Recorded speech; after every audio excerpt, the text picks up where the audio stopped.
mukhang magkakaroon ng change of plans.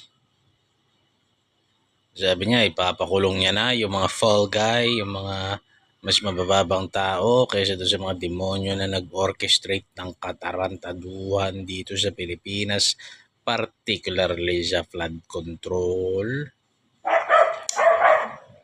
Nakakasya na ba ang escape plan?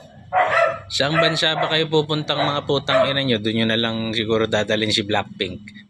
We're going up, up, up, up. Blackpink ba yan? Ewan ko.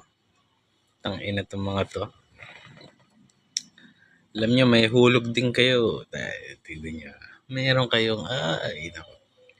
Lahat ng tao dumaraan sa pagdurusa sa buhay na ito.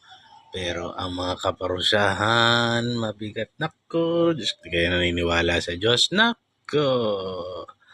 Oh dear, oh dear. Nako. Ay, Diyos ko po.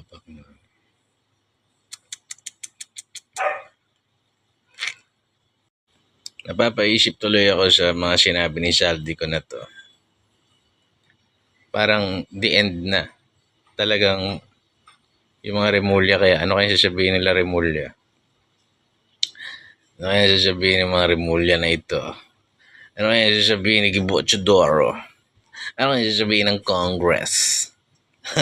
Ano kaya sasabihin ni Tulfo, ng mga Tulfo? Ano kaya sasabihin ni Soto? Ping Lacson? Ano kaya sasabihin ng mga Kakampwets? Makabayang Black. Masakit ito. Hindi sila makapag-Marcos resign. Papalit si Sara. Putang ina yung lahat. Putang ina.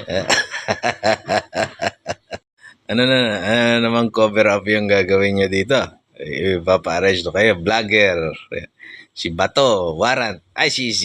Gana. Putang ina yung masasamang tao kayo talaga. Tatakotin nyo na naman yung Supreme Court.